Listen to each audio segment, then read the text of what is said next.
اچھے لوگوں کو دیکھو تو تم کو خدا یاد آ جائے،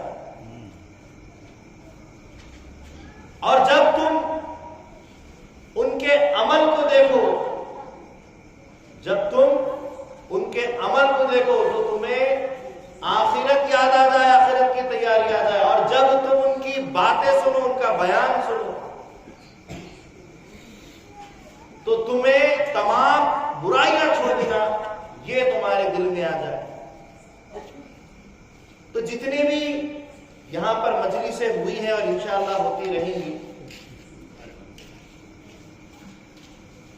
اللہ والوں کی صورت بنا کر لوگ یہاں آ رہے ہیں، پتہ نہیں دیکھ کر خدا یاد آ رہا ہے یا نہیں، اللہ بہتر جانتا ہے۔ عمل بھی کر کے بتاتے ہیں تاکہ تم کو برائیوں سے دوری اور خدا یاد آ جانے کے ساتھ ساتھ آخرت بھی یاد آئے، اور بیان کر رہے ہیں، کوشش کر رہے ہیں کہ آپ تک دین پہنچے اور آپ کے اندر سے برائیاں نکلے۔ تو یہ ساری چیزوں کی کوشش کی جا رہی ہے، اور ایسے کرنے والوں کو ہی اللہ والا اور صادق کہا گیا ہے۔ تو اب ایسی کوشش میں جو ساتھ دے وہ بھی صحیح طور پر صادقین کی صحبت اختیار کرنے والا ہی ہوگا، ورنہ تو پھر چکنے گھڑے کے اوپر پانی ڈالنے کے برابر ہو جائے گا کہ اتنا سب بولنے کے بعد، اتنا سب بتانے کے بعد بالکل بیکار۔ ایک بہت بڑے ادب کے ماہر تھے، وہ نحو یعنی قواعد عربی حفظ کر چکے تھے، نحو پوری طریقے سے یاد کر چکے تھے، عربی کا گرامر جیسا کہ ناؤن، پروناؤن، ایڈجیکٹو جتنے بھی ہوتے ہیں، ایک وچن، دو وچن، بہو وچن، جتنی بھی زبان کے تعلق سے جتنے بھی قاعدے قواعد ہوتے ہیں وہ تمام وہ یاد کر چکے تھے۔ تو وہ ایک گھر میں بکری پالتے تھے، وہ بکری کے دونوں کان پکڑتے تھے اور اس کے آنکھوں کی توجہ اپنے ساتھ ملاتے تھے، اور اس کے سامنے پوری نحو پڑھ کے سنا دیتے تھے، پورا قواعد پڑھ کے سنا دیتے تھے۔ اس کے بعد پھر کان چھوڑتے، اس کے بعد سمجھی کیا؟ بولے تو بکری منڈی ہلاتی نہیں۔ تو اتنا سب بولا جا رہا ہے، ایک دن نہیں، دو دن نہیں، مسلسل 12 دن سے بولا جا رہا ہے۔ اگر اتنا بولنے کے بعد پھر آپ پر اگر اثر نہیں ہے تو وہ بکری میں اور آپ میں کوئی فرق نہیں۔ آج ذرا نصیحت کی بات بھی کر دی جائے، تھوڑی حقیقت کو اور کھول دیا جائے، دیکھتے ہیں میری اس بات کے بعد سے کل کون عمل کرنے لگے گا، کیونکہ میں جس طریقے سے دوسرے مقررین نے ایمان کے اور عقائد کے بات کی ہے، اب میں اس وقت عمل کی بات کرنے جا رہا ہوں۔ آپ اگر کر دکھائیں گے تو میں سمجھوں گا کہ ہاں اتنے دن سے ہم نے محنت کی ہے، وہ رنگ لائی ہے۔ تو حاضرین گرامی، بہت بولا جا رہا ہے، بہت بولنے والے کا بہت زیادہ حساب ہوگا، لیکن ساتھ ساتھ سنا بھی بہت جا رہا ہے، زیادہ سننے والوں کا بھی حساب لیا جائے۔ ہم اور تم ایک کشتی کے سوار ہیں، ہم بول رہے ہیں تو تم سن بھی رہے ہو، ہم اور تم اب جدا نہیں ہیں، ایک ہی تھالی کے کھانے والے ہیں۔ بہرحال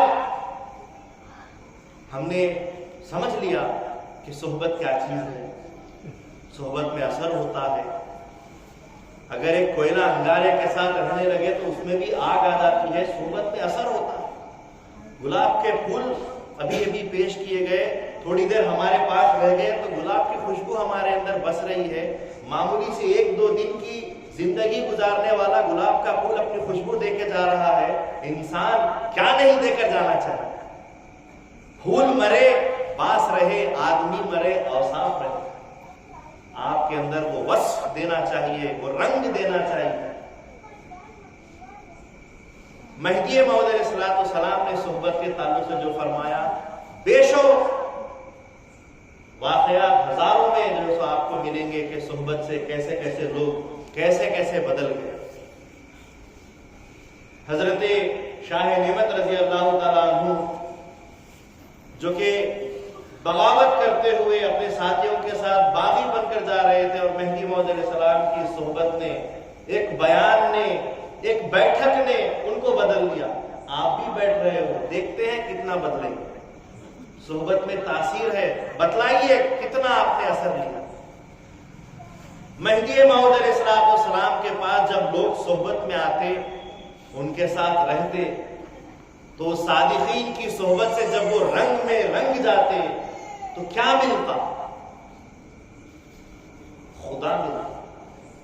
مہدی موعود علیہ السلام اسی پر فرماتے کہ تصدیق بندہ بینائی خدا، کہ بندے کی تصدیق اللہ تعالیٰ کا دیدار، خدا مل جاتا۔ اور مہدی موعود علیہ السلام کے پاس جب لوگ صحبت میں رہتے، مہدی موعود علیہ السلام کوئی خدا نہ خواستہ نعوذ باللہ کرتب نہیں دکھاتے تھے، مہدی موعود علیہ السلام کو نیا مذہب پیش کر کے ان کو بالکل الگ نہیں بناتے تھے۔ مہدی موعود علیہ السلام کیا کرتے تھے؟ بندہ شریعت محمدی بیان نہیں کنن، بندہ تم کو شریعت محمدی ہی بیان کرتا ہے، کوئی نیا مذہب نہیں لایا ہے، کوئی نئی بات نہیں کرتا ہے، دین کی بات کر رہا ہے، قرآن سے بات کر رہا ہے، حدیث سے بات کر رہا ہے، باعمل ہو کر بات کر رہا ہے، اور اس بندے کے اس سارے معاملے میں جو صحبت میں آ کر رہ جائے اس کو خدا مل جائے۔ موعود علیہ السلام کی تصدیق سے ان کو خدا مل رہا۔ اب ذرا بتلائیے کہ خدا کو آنکھوں سے ہی تو دیکھا جاتا ہے کہ کہیں اور سے دیکھتے ہیں؟ تو خدا کو دیکھنے کا کام آنکھیں کر رہی ہے۔ کون سی آنکھیں کر رہی ہے؟ جو مہدی موعود علیہ السلام کی صحبت میں جو آنکھیں رہی ہیں۔ کون سی آنکھیں دیدار کر رہی ہیں؟ جو شریعت کے اوپر چل رہی ہیں۔ بتلائیے کیا آپ کی اور ہماری آنکھیں دیدار خدا کر پائیں گی؟ کیا ہم شریعت پر چل رہے ہیں؟ اللہ کے رسول صلی اللہ علیہ وسلم فرماتے ہیں خدا تعالیٰ کے یہاں 3 آنکھیں بہت زیادہ محبوب ہیں، معتبر ہیں۔ پہلی آنکھ وہ جو خدا کے خوف سے روئے۔ بتلائیے کہ کیا آج ہماری آنکھ خدا کے خوف سے رو رہی ہے؟ نہیں رو رہی ہے۔ دوسری آنکھ وہ جو خدا کے شوق میں جاگا کرے، رات دن جاگا کرے، خدا کا شوق جن کو ہو جائے، وہ آنکھیں وہ خدا تعالیٰ کا دیدار کرتی ہیں۔ اور تیسری وہ آنکھ جو نامحرموں کو نہ دیکھے، نامحرموں سے پردہ کرے، وہ آنکھ خدا کو دیکھتی ہے۔ بتلائیے اس گاؤں کے اندر کیا ہم اس بات پر عمل کر رہے ہیں؟ عورتیں بے باک ہو کر، بے پردہ ہو کر ادھر سے ادھر گھومتی پھرتی ہیں۔ شادی بیاہ کیا معلوم کیا نئے نئے گھر میں تماشے ہوتے ہیں، کیا کیا دعوتوں کے قسمیں ہوتی ہیں، لیکن وہ پردہ نہیں کرتی۔ کیوں؟ کیا تمہاری شریعت گاؤں کی الگ ہے، شہر کی الگ ہے، مہدویوں کی الگ ہے، غیر مہدویوں کی الگ ہے؟ موعود علیہ السلام فرماتے ہیں بندہ شریعت محمدی ہی بیان کرتا ہے تو تمہاری شریعت میں پردہ کیسے چھوٹ گیا؟ جب پردہ ہی نہیں رہے گا تو پھر دیدار خدا کیسے ہو؟ اللہ کا دیدار کیسا؟ اگرچہ کہ پردہ آنکھوں سے ہی ہوتا ہے، لیکن اس پردے کو، ان آنکھوں کے پردے کو بچانے کے لیے خود بھی تو پردہ کرے۔ آج پردے کی بہت کمی ہے۔ بارہا اس سے پہلے بھی میں نے کہا کہ بھئی پردہ کیا کرو۔ کہتے ہیں کہ ہم کو گاؤں میں باہر کام کرنے کے لیے جانا پڑتا ہے، پنگٹ پر کپڑے دھونے پڑتے ہیں، جا کر برتن دھونے پڑتے ہیں، جا کر کھیتی کرنی پڑتی ہے، تو تم کو کس نے منع کیا ہے کام کرنے کو؟ جاؤ۔ گھر سے باہر نکلنے سے پہلے پردہ ہونا چاہیے، برقع پہننا چاہیے۔ اس کے بعد جس منزل پر جاتے ہو وہاں تک برقعے کا اہتمام ہونا چاہیے۔ اس کے بعد جاؤ، اپنا برقع اتارو، کام کرو، جو بھی برتن دھونا ہے۔ وہاں تو آدمی نہیں ہوتے، وہاں تو نامحرم لوگ نہیں آتے، وہاں سب عورتیں ہی ہوتی ہیں۔ عورتوں میں عورتیں بیٹھے، وہاں پر برتن دھو لیے، کپڑے دھو لیے۔ کھیت میں جاؤ، کوئی نامحرم تو نہیں ہے، ٹھیک ہے، دیکھ لیے، ایک بار جو سو اپنا برقع اتارے، اپنا کام کر لیے۔ پھر واپسی کا رستہ ہوا، پھر برقع پہن کے آئے۔ برقع کہاں پہنتے ہیں؟ ہم اللہ والوں کو دکھانے کے واسطے۔ خدا دیکھ رہا ہے اس کا ایمان اور اس کا خوف نہیں ہے۔ میاں آ رہے، یوسف میاں آ رہے، کوئی بھی میاں آ رہے، فوراً یوسف۔ اس کے بعد کیا میاں لوگوں سے، کیا اللہ والوں سے پردے کا حکم دیا گیا ہے کہ نامحرموں سے پردے کا حکم دیا گیا ہے؟ یہ سوچنے کی بات ہے۔ آج کا خاص بیان عورتوں کے لیے ہے اور ان مردوں کے لیے ہیں جو اپنے عورتوں کو، اپنے بیٹیوں کو، اپنی بہنوں کو، اپنے بیویوں کو، اپنی ماں کو پردہ کرنے کی بات نہیں کرتے، بے پردہ گھومتے ہیں. اتنی بڑی بڑی مجالس طریقت کی باتیں ہو رہی ہے، ولایت کی باتیں ہو رہی ہے، لیکن شریعت جو بنیادی چیز ہے اس پر عمل نہیں ہے. کیسی مہذبیت ہے ہماری؟ کیسے ہم مہدی کو سر دکھائیں گے، منہ دکھائیں گے؟ کیا مہدی موعود علیہ السلام کے زمانے میں پردہ نہیں تھا؟ کیا رسول اللہ صلی اللہ علیہ وسلم کے زمانے میں پردہ نہیں تھا؟ کیا وہ لوگ گاؤں میں نہیں رہتے تھے؟ کیا وہ لوگ کسان نہیں ہوتے تھے؟ آپ یہاں سے باولا سے تھوڑا آگے جاتے ہیں، خود دیکھتے ہیں اپنی آنکھوں سے کہ سارے مسلمان عورتیں، مومڈن جتنے بھی ہیں، سب پردے میں رہتے ہیں. آپ کیوں نہیں پردہ کرتے اور کیوں نہیں کرواتے؟ تم پر لازم ہے کہ تم پردہ کرواؤ. اللہ کے رسول صلی اللہ علیہ وسلم ایک بار فرماتے ہیں کہ جس کسی کے گھر میں 4 بہنیں ہوں اور باپ کا انتقال ہو جائے، پھر اس کے یہاں 4 بیٹیاں پیدا ہو جائیں، اب کتنی ذمہ داری ہو گئی؟ 4 بہنوں کی اور 4 بیٹیوں کی. اور اگر وہ صحیح طریقے سے، اسلامی طریقے سے ایک ایک بہن اور ایک ایک بیٹی کو بیاہ دے، اچھے انداز سے، اخلاق سے ان کو تیار کر کے، ان کی شادیاں کر کے ان کے گھروں میں بھیج دے، تو قیامت کے دن وہ میرے ساتھ ایسے ہوگا جیسا کہ یہ 2 انگلیاں. تو ایک صحابی اٹھ کر کہنے لگے، یا رسول اللہ صلی اللہ علیہ وسلم، اگر کسی کے 3 ہوں، اگر کسی کے بہنیں نہیں ہیں، صرف بیٹیاں ہیں، اور 4 نہیں ہے 3 ہے، اس کے لیے کیا حکم ہے؟ کہا کہ اس کے لیے بھی یہی حکم ہے. کہا کہ اگر 2 بیٹیاں ہوں تو اس کے لیے حضور فرماتے ہیں 4 کیا، 1 بھی اگر رہ جائے، 1 ہی بیٹی ہو اور اس کو اچھے اخلاق اور پردے کے ساتھ اگر اس کو اپنے گھر میں خدمت کے لیے اس کے اپنے گھر بھیجتا ہے تو وہ میرے ساتھ ایسے ہی رہے گا جیسے کہ 2 ہوں. کیا ہے یہ؟ ہجرت کی 5واں سال کا ہجرت کا. کتنا؟ مکے سے رسول اللہ صلی اللہ علیہ وسلم مدینے کو نکل کر گئے، ہجرت کا 5واں سال. اور اچانک عشاء کی نماز کے وقت آیت نازل ہو گئی پردے کی. آج سے پردہ ہے. اس وقت عورتیں مسجد کو نماز پڑھنے کے لیے 5 وقت کی نماز کے لیے آتی تھی. بچوں سیدھا بیٹھو، نہیں تو یہاں سے اٹھ جاؤ، بات نہیں کرنا. سمجھ میں آ رہی ہے بات؟ 5 ہجری ہے، رات کے وقت آیت نازل ہو گئی اللہ کے نبی صلی اللہ علیہ وسلم پہ کہ تم کو پردہ ہے. فجر کی نماز کے وقت جب عورتیں نماز کے لیے مسجد میں آئی تو سب کے پاس بڑی بڑی ردائیں ہیں، بڑے بڑی شال ہے اور بالکل جسم ڈھکا ہوا. ایک خاتون آ گئی نماز کے لیے بغیر شال کے، بغیر ردا کے، بغیر برقعے کے، بغیر پردے کے. وہ آ گئی، انہوں نے دیکھا کہ سارے کے سارے عورتیں پردے میں ہیں. کہا کہ کیا کر رہی ہو، یہ کیسے؟ تو کہا کہ نہیں، رات میں آیت نازل ہو گئی کہ عورتوں پر اب پردہ لازم ہے، تو ہم نے سب نے جو ہے سو برقع لے کر آئے ہیں نماز پڑھنے کے لیے. کہا کہ مجھے کسی نے بتایا نہیں، میں تو ایسے ہی آ گئی. کہا کہ ٹھیک ہے کوئی بات نہیں، آ تو گئی ہوں لیکن اب جاؤں کیسے؟ اپنے بچے کو بلوایا اور اس کو کہہ کر بھیجا کہ جاؤ تمہارے والد سے کہو کہ میرے لیے ایک بڑی چادر اور برقعے کا انتظام کر کے بھیجے.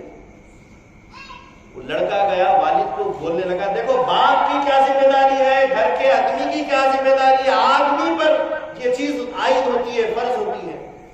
شوہر کو جب جا کے، باپ کو جب جا کے بیٹے نے کہا کہ اماں شال منگاتی ہے پردہ کرنے کے لیے، تو کہا کہ آج کا دن، آج ہی تو رات میں تو آیت نازل ہوئی ہے، ابھی اتنا عمل کرنے کی کیا ضرورت ہے؟ ابھی گئی ہو ایسے ہی آ بھی جاؤ، ایسے ہی آ جاؤ، آنے کے بعد سے پردہ کر دینا. وہ بچہ جا کر ماں کو بولا کہ ایسے ہی آ جاؤ. کہا کہ حکم رسول کے بعد، قرآن کی آیت نازل ہونے کے بعد، وحی اتر جانے کے بعد اگر میں ایک قدم بھی چلوں تو اپنے رسول اور خدا کے خلاف چلوں گی. مجھ پر لازم ہے کہ میں پردہ کروں. ایک دن کیا، ایک قدم کے لیے بھی میں اب نافرمانی نہیں کر سکتی، ورنہ اللہ کے پاس پکڑی جاؤں. یہ پردہ ہے. اسلام نے عورت کو عزت دی ہے. پہلے زمانے میں، حضور کے زمانے میں بیٹی کا گھر میں پیدا ہونا بولے تو اپنا سر جھک جانا ہوتا. صحابہ اکرام اسلام سے پہلے اپنی بیٹیوں کو، زندہ بیٹیوں کو دفن کر دیتے تھے تاکہ اس کی وجہ سے مجھے کسی کے سامنے سر نہ جھکانا پڑے. بازار سے نئی عورت خرید لینا اچھا سمجھتے تھے، لیکن اپنے ہی گھر میں بیٹی پیدا کرنا عیب سمجھتے تھے. عورتیں بکتی تھی بازاروں میں بے پردہ. جس طریقے سے ہم گوشت خریدنے جاتے ہیں، دیکھو یہ کتنا تازہ گوشت ہے، دیکھو یہ کتنا ملائم گوشت ہے، کتنا کولا ہے. عورتوں کو پکڑ کر ان کے گوشت کی، ان کی جلد کی، ان کی جیسے تمام نمائش کی جاتی ہے. دیکھو عورت، پیسے لگاؤ. یہ جہالت کا دور. ایک بار ایک صحابی رسول اللہ صلی اللہ علیہ وسلم سے عرض کرتے ہیں کہ یا رسول اللہ صلی اللہ علیہ وسلم میں بڑا گنہگار ہوں. کہا کہ کیا کیا تم نے؟ کہا کہ اسلام سے پہلے میں نے بھی اپنی بچی کو زندہ مارا ہے. کہا کہ کیسے؟ کہا کہ میں اپنی بچی کو گود میں لیا اور اس کو زندہ دفن کرنے کے لیے زمین کھودی، میری بچی کو ڈال دیا. وہ ابا جان کہتی رہی اور اس کو میں مٹی ڈالتا. حضور صلی اللہ علیہ وسلم اتنا روئے کہ پوری داڑھی مبارک آپ کی آنسوؤں سے بھیگ گئی. حضور فرماتے پھر سے سناؤ. 2 بار 3 بار سنتے اور خوب روتے جاتے کہ بیٹی کا مقام کیا ہے، عورت کا مقام کیا ہے. اور وہ صحابی بھی روتے جاتے. اس کے بعد کہتے کہ یا رسول اللہ کیا میری بخشش ہے؟ حضور فرماتے جب بھی توبہ کر لو، سچے دل سے توبہ کر لو، وہاں سے ایک نئی زندگی پیدا ہو جاتی ہے. توبہ کرنے والا ایسا ہے جیسا کہ ابھی اس دنیا میں قدم رکھا ہے، ابھی اپنی ماں کے پیٹ سے پیدا ہوا ہے. اگر یہاں سے اٹھ کے جانے کے بعد اگر آپ سچی توبہ کرتے ہیں، یہ مت سمجھنا کہ اب تک جی لیے، اتنے ڈوسی ہو گئی، بوڑھی ہو گئی، اتنے جوان ہو گئے، بچے پیدا. آج بھی توبہ کرو، آج سے نئی زندگی کی شروعات ہو سکتی ہے.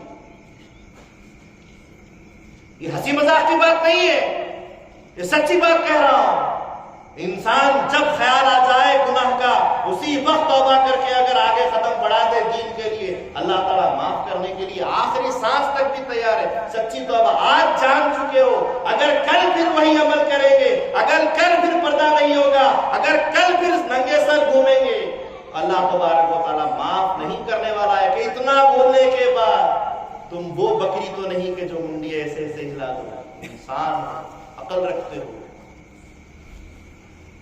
ایک مرتبہ اللہ کے رسول صلی اللہ علیہ وسلم جبکہ معراج میں گئے تھے، دوزخ کے احوال سناتے ہوئے حضور صلی اللہ علیہ وسلم نے فرمایا بی بی فاطمہ الزہرا سے، اے فاطمہ جانتی ہو میں نے جب دوزخ کے احوال دیکھنا شروع کیے تو اس میں سے میں نے ایک عورت کو دیکھا جو دوزخ کے اندر اپنے بالوں کے ساتھ لٹکائی ہوئی تھی اور اس کا بھیجا پک رہا تھا دوزخی آنچ سے. میں دیکھ کر حیران ہو گیا اور اللہ سے پوچھا کہ یہ کون ہے، اس کو کیسی سزا ہو رہی ہے؟ تو اللہ تعالیٰ نے فرمایا یہ وہ عورت ہے جو اپنے بال لوگوں کو دکھایا کرتی، بالوں کی حیا نہیں کرتی تھی، بال دکھایا کرتی تھی. بال دکھانا نامحرموں کو گناہ ہے. بال بھی پردے میں ہے، بال نہیں دکھا سکتے. بال دکھانا پڑتا ہے، بال دکھانے پر عذاب ہو رہا ہے. کیسا عذاب کہ بالوں سے ہی لٹکایا جا رہا ہے اور بھیجا پکایا جا رہا ہے.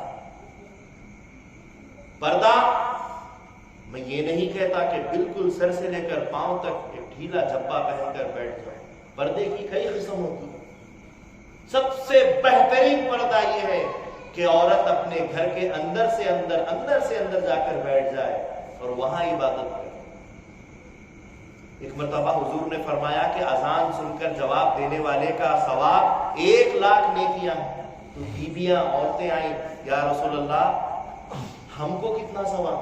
کہا کہ تم اگر اپنے گھر کے جتنا اندر جا کر اذان کا جواب دو گی تو تم کو 2,00,000 نیکیوں کا ثواب، مگر جتنا گھر کی دہلیز کے نزدیک آؤ گی اتنا تمہارا ثواب کم ہوتے جائے گا۔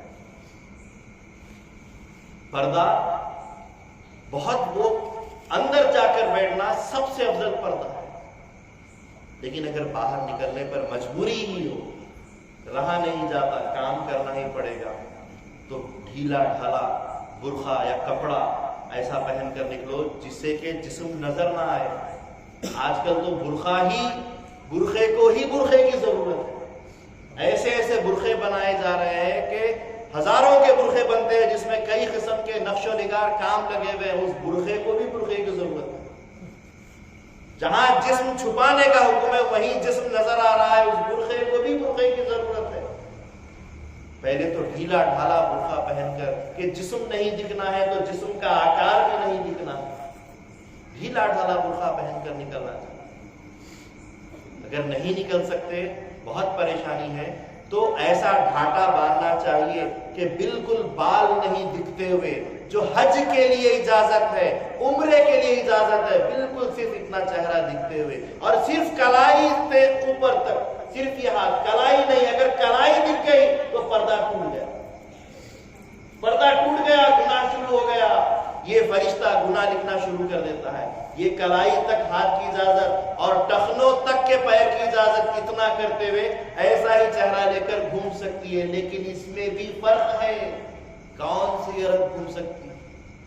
جو 50 سال کی اوپر کی، جس کے چہرے پہ جھلیاں آ گئی ہو، جس کا چہرہ لٹکنے لگا ہو، ویسی عورت کے لیے اجازت ہے کہ وہ جھلیاں والی عورت وہ اپنا چہرہ پھر بھی دکھا کر گھوم سکتی ہے، کہ کسی بھی آدمی کو دکھے تو اپنی ماں یا اپنی بہن ہی دکھے۔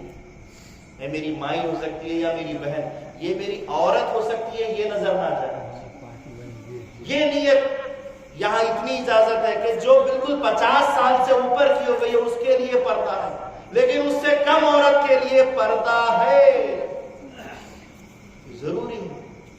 اور آواز کا پردہ بھی نہیں ہو، آواز کا بھی پردہ ہونا چاہیے، لیکن اگر آپ سے نہیں ہو سکتا تو آواز سے بات کر سکتے ہیں۔ مثال کے طور پر بی بی عائشہ صدیقہ رضی اللہ تعالی عنہا، اکثر حدیثیں ان سے راوی ہیں، روایت کری ہیں انہوں نے، تو صحابہ ان سے روایتوں کی صحت کے لیے، صحیح بات حضور نے فرمائی ہے نہیں، یہ سننے کے لیے بی بی کے پاس آتے تھے، تو بی بی ایک پردہ رکھ کر ان سے بات کرتی تھی، صحابہ سے بات کرتی تھی، حدیث کو صحیح اور غلط بتلاتی تھی۔ تو کم سے کم آواز کا بھی پردہ نہیں ہو سکتا تو آواز کے پردے کی اجازت ہے کہ بھئی ٹھیک ہے آپ بات کر سکتی ہے لیکن پردہ رکھتے ہیں۔